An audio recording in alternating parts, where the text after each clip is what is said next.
সম্রাট শাহজাহান মসজিদে বসে আছে, এক ফকির ঘুরতেছে।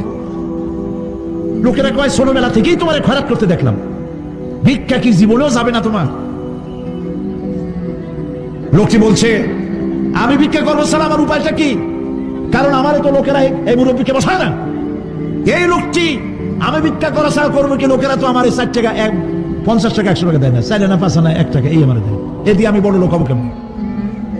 লোকটি বলছে, আচ্ছা দেখো, তুমি তো জায়গা মতো যাইতে পারো নাই, বাদশার কাছে যাও, এমন দেওয়া দেবে জীবনে আর খয়রাত করা লাগবে না।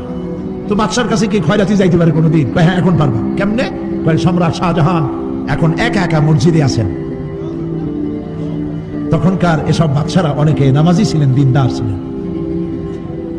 ফকির দরজার কাছে দাঁড়াইয়া দেখতে পাচ্ছে কেউ নাই, দেহরক্ষীরা দূরে দূরে দাঁড়ানো।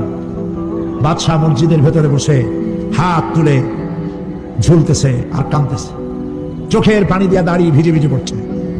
এই দৃশ্য অনেকক্ষণ দেখলো ফকির।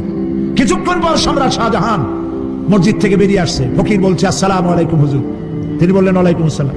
চলে গেল। বাদশা বলল, আমার কাছে তো কেউ আসিয়া কিছু না চাইয়া তো যায় না, এটা দেখলাম খয়রাতির মতো কিছু চাইলো না, বেটা ভয় করলো নাকি? হ্যাঁ, আমি এদিকে আসো। আসছে। ভয় পাইছো? কয় না, ভয় পাইনি। তুই কিছু যে চাইলে না?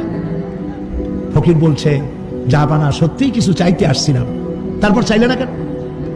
ফকির বলছে, জাহাপানা, সারা জীবন ভিক্ষা করেছি, আর আজ দিল্লি সম্রাটের কাছে বেশি পাওয়ার লোভে এসেছিলাম, কিন্তু আপনার দশা দেখা আমার জ্ঞানের চোখ খুলে গেছে।